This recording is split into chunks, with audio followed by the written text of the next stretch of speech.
Assalamualaikum warahmatullahi wabarakatuh.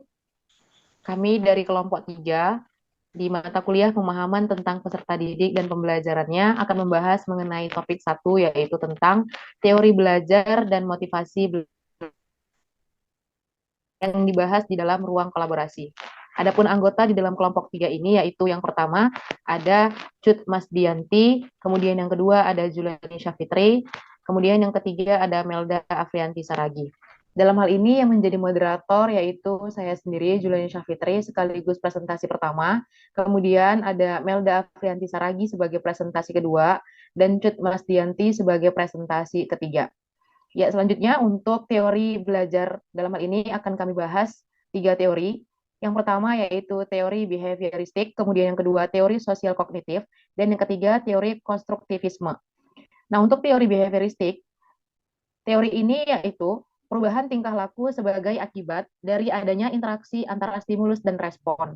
Kemudian yang kedua, teori kognitif, yaitu teori yang menonjolkan gagasan bahwa sebagian besar pembelajaran manusia terjadi dalam sebuah lingkungan sosial. Dan yang ketiga yaitu teori konstruktivisme adalah teori yang mengakui bahwa peserta didik akan dapat menginterpretasikan informasi ke dalam pikirannya hanya pada konteks pengalaman dan pengetahuan mereka sendiri. Nah, selanjutnya untuk pembahasan pertanyaan pertama, berikan penjelasan bagaimana penerapan teori behavioristik, teori sosial kognitif, dan teori konstruktivisme di dalam kelas. Penerapan teori pembelajaran behavioristik dalam proses pembelajaran di kelas, pertama itu seorang guru harus menyusun materi atau bahan ajar secara lengkap, dimulai dari materi yang sederhana sampai materi yang kompleks. Jadi seorang guru itu harus benar-benar bisa merancang pembelajaran dari yang sederhana sampai yang kompleks sehingga materi tersebut dapat dijelaskan secara runtut. Kemudian yang kedua, guru lebih banyak memberikan contoh berupa instruksi selama mengajar. Jadi dalam pembelajaran, proses pembelajaran tersebut dapat terlaksana dengan baik dan jelas sesuai dengan instruksi yang diberikan oleh gurunya. Kemudian yang ketiga, saat guru melihat ada kesalahan, baik pada materi maupun pada siswa, maka guru akan segera memperbaikinya.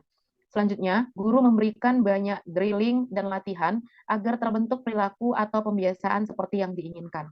Selanjutnya, evaluasi berdasarkan perilaku yang terlihat. Kemudian, guru dituntut untuk memiliki kemampuan memberikan penguatan atau reinforcement baik dari sisi positif maupun sisi negatif, sehingga terdapat kesimpulan ataupun uh, makna yang dapat disimpulkan secara bersama-sama antara guru dengan siswanya. Kemudian, penerapan teori belajar sosial kognitif dalam proses pembelajaran di kelas. Yang pertama, eh, guru meminta siswa untuk merefleksikan pengalaman mereka melalui pembuatan jurnal atau laporan harian tentang kegiatan apa saja yang mereka lakukan. Kemudian, mendorong diskusi berdasarkan apa yang diajarkan dengan meminta siswa untuk menjelaskan materi pelajaran di depan kelas. Selanjutnya, guru membantu siswa menemukan solusi untuk semua masalah dan yang akan dikembangkan secara kritis.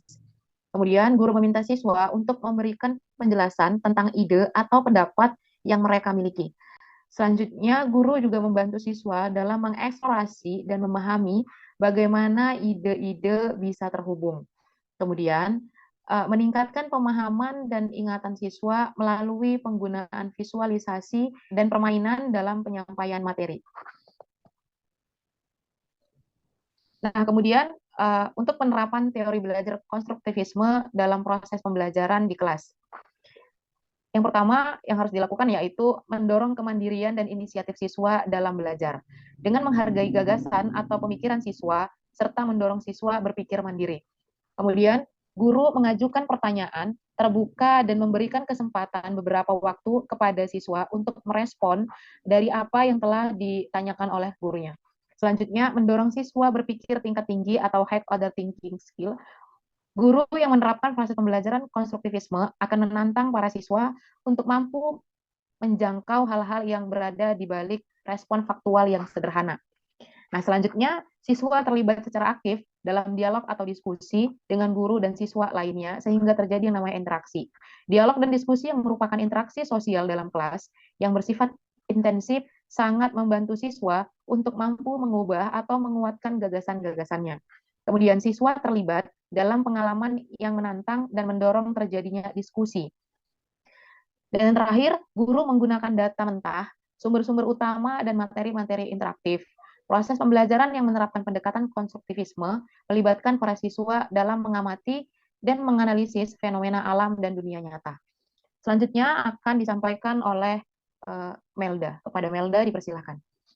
Baik, terima kasih untuk kesempatannya. Di sini saya akan melanjutkan untuk pertanyaan yang kedua, yaitu berikan penjelasan model-model pembelajaran apa saja yang terbentuk berdasarkan prinsip konstruktivisme. Seperti yang kita ketahui, bahwa kalau untuk pembelajaran teori ini adalah teori belajar yang berlandaskan pembelajaran yang sedikit demi sedikit, yang hasilnya disebar melalui konteks yang terbatas, atau secara jelas ini bersifat kontekstual seperti itu, dan dalam waktu yang direncanakan untuk waktunya.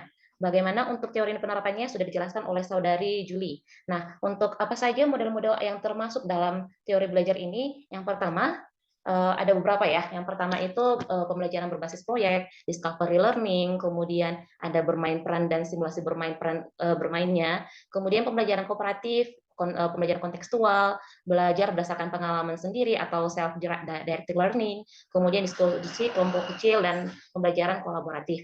Nah, di mana pembelajaran-pembelajaran ini yang pertama akan kita bahas yaitu yang discovery learning-nya. Apa yang dimaksud dengan pembelajaran discovery learning? Nah, discovery learning ini adalah belajar melalui penelusuran, penelitian, penemuan. Nah, kalau di biologi itu discovery learning adalah dengan cara pembelajaran dengan melakukan pengamatan yang sering kita lakukan di laboratorium seperti itu, atau melakukan pengamatan di sekeliling kita, mungkin di lingkungan sekolah atau ada tugas-tugas atau proyek yang kita lakukan di lingkungan-lingkungan kehidupan kita sehari-hari.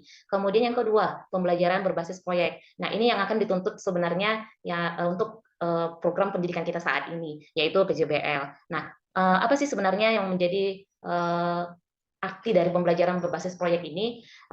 Pembelajaran berbasis proyek adalah pembelajaran yang memiliki target tertentu dalam bentuk produksi, di mana peserta didik akan merencanakan cara untuk mencapai target tersebut dengan adanya tantangan-tantangan yang kita buat melalui pertanyaan. Nah, melalui pertanyaan yang menantang ini akan dijawab oleh si peserta didiknya yang akan akhirnya menghasilkan proyek.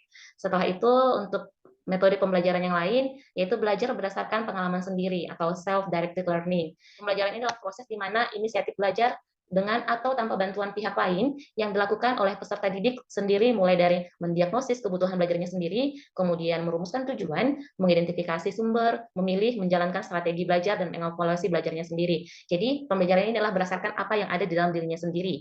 Kemudian selanjutnya adalah model pembelajaran yang kontekstual. Apa yang dimaksud dengan pembelajaran kontekstual? Di sini adalah guru mengaitkan materi yang dipelajari dengan situasi dunia nyata. Nah, apa yang dilihat secara nyata itu yang akan dikaitkan oleh si gurunya. Kemudian peserta didiknya akan menangkap makna dari yang apa yang dipelajari. Jadi apa yang dilihat itu yang akan ditangkap seperti itu. Untuk selanjutnya model pembelajaran yang akan kita bahas adalah bermain peran. Di sini peserta didik akan bermain peran dan menirukan adegan atau gerak, model, pola atau prosedur tertentu. Nah, contohnya ini biasanya kita buat di sistem organ di biologi ya.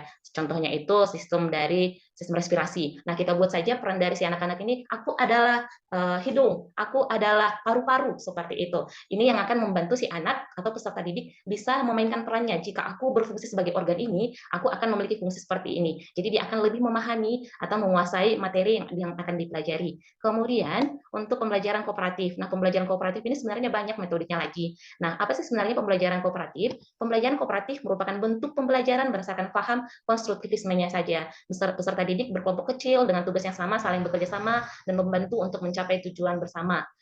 Kemudian untuk pembelajaran selanjutnya adalah model pembelajaran yang kolaboratif, di mana untuk pembelajaran yang kolaboratif ini adalah belajar dengan tim, dengan tugas yang berbeda, dengan mencapai tujuan bersama, atau sering sih kita sebut dengan diskusi dalam kelompok. Kita bentuk-bentuk untuk kelompok-kelompoknya dalam kelas untuk mencapai suatu hasil untuk tujuan bersamanya. Yang terakhir adalah diskusi kelompok kecil sama dengan yang kolaboratifnya, di mana untuk diskusi kelompok kecil ini hanya pengembangannya saja, berbagi pengetahuan dengan pengalaman serta untuk melatih komunikasi di dalam kelompok kecil yang bertujuan agar peserta didik memiliki keterampilan memecahkan masalah. Jadi dari beberapa model, ada 8 model pembelajaran yang kami angkat untuk pembelajaran yang termasuk dalam teori belajar konstruktivisme ini semua bersifat kontekstual ya, seperti itu. Ada yang apa yang kita lihat, itu yang akan kita pelajari, itu yang akan kita pahami. Nah, mungkin itu saja yang bisa saya sampaikan untuk model-model pembelajarannya. Saya kembalikan ke moderator. Baik, terima kasih kepada Melda. Selanjutnya akan disampaikan oleh presentasi ketiga. Kepada Cut, dipersilahkan. Baik, terima kasih atas kesempatannya. Di sini saya akan mempresentasikan hasil kelompok mengenai bagaimana rencana untuk meningkatkan motivasi para siswa yang ada di kelas dengan gambaran sebagai berikut. Kondisi pertama, Tania 7 tahun memiliki kemampuan rendah dan keinginan yang rendah untuk sukses, di mana rencana untuk meningkatkan motivasi belajar Tania dengan usia 7 tahun yang berarti di kelas 1 SD adalah dengan membuat kegiatan belajar menjadi aktivitas yang menyenangkan. Karena dengan perasaan senang atau gembira, maka akan lebih mudah bagi mereka untuk menyerap materi pelajaran yang diajarkan. Cara mendidik anak yang kemampuan dan keinginan rendah dapat diberikan pembelajaran dengan metode belajar yang sambil bermain. Seperti contoh mengajak siswa melakukan permainan-permainan edukatif atau mengajak menyanyi yang membuat Tania memiliki keinginan belajar. Langkah selanjutnya, selain metode tersebut, untuk meningkatkan motivasi dengan pemberian reward ke anak jika aktif dalam pembelajaran dan dapat hasil yang baik, seperti reward bintang yang bisa ditempel di buku-buku mereka. Kemudian, bintang yang didapat bisa diakumulasi di akhir semester dengan pemberian penghargaan berupa benda-benda yang menarik. Kasus yang kedua, Samuel 10 tahun yang bekerja keras untuk menjaga harga dirinya pada tingkat tinggi, tetapi memiliki rasa takut akan gagal yang kuat.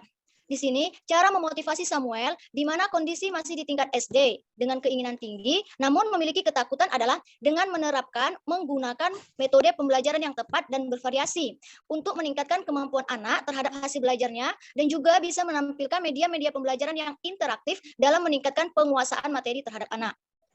Kasus yang ketiga, Sandra 13 tahun yang tenang di kelas dan meremehkan keterampilan mereka. Cara memotivasi Sandra di mana sudah memasuki usia tingkat SMP dengan kondisi yang bersifat tenang namun meremehkan adalah dengan memotivasi dengan menciptakan kompetensi yang sehat di dalam kelas yang diikuti oleh para siswa agar nantinya dapat meningkatkan prestasi belajar mereka dan juga dapat membuat mereka sadar akan kemampuan diri sendiri dan pesaing mereka. Sehingga tidak memandang remeh keterampilan teman lainnya dan mempunyai rasa ingin memperbaiki hasil prestasi untuk kedepannya. Kasus yang keempat, Robert, 16 tahun, yang menunjukkan sedikit minat di sekolah dan saat ini tinggal bersama dengan bibinya. Dalam arti, kita sudah tidak dapat menghubungi orang tuanya. Cara memotivasi Robert di mana sudah memasuki usia tingkat SMA dengan kondisi sedikit minat dan tidak dapat berkoordinasi lagi dengan keluarganya adalah dengan cara penyampaian motivasi secara langsung. Di mana motivasi secara langsung yaitu dengan menceritakan kisah sukses seseorang atau sosok lain yang bisa menjadi contoh dan yang dapat dilihat.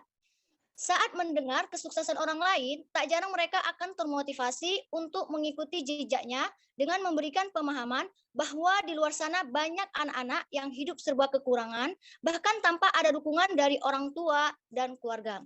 Namun, mereka tetap semangat untuk mencapai cita-citanya. Karena walaupun latar belakang yang serba kekurangan, tetapi tidak mengurangi semangat belajar hingga menjadi orang yang sukses. Salah satu contohnya seperti kisah David Cityward, seorang pemulung yang merupakan lulusan sarjana dan bekerja di berbagai perusahaan hingga dirinya menjadi seorang miliarder orang kaya di dunia. Dengan memberikan contoh seseorang tokoh, si Robert akan menumbuhkan semangat belajarnya. Selain itu, langkah selanjutnya menanyakan mata pelajaran apa yang kurang paham yang merupakan salah satu faktor penyebab kurang bersemangat ke sekolah. Selanjutnya kita beri solusi dengan membentuk kelompok belajar untuk membantu si Robert memudahkan pemahaman materi. Karena dengan belajar bersama temannya akan menumbuhkan semangat belajarnya kembali. Alhasil, si Robert bisa lebih giat lagi dalam belajar. Mungkin itu saja yang bisa saya sampaikan. Saya kembalikan kepada moderator. Baik, demikianlah presentasi hasil diskusi dari kelompok 3 mengenai teori belajar dan motivasi belajar anak di ruang kolaborasi. Bagi teman-teman yang memiliki pertanyaan ataupun kritik dan saran, kami persilahkan untuk memberikannya di kolom komentar. Terima kasih. Assalamualaikum warahmatullahi wabarakatuh. Salam sejahtera untuk kita semua. Yuk jadi guru.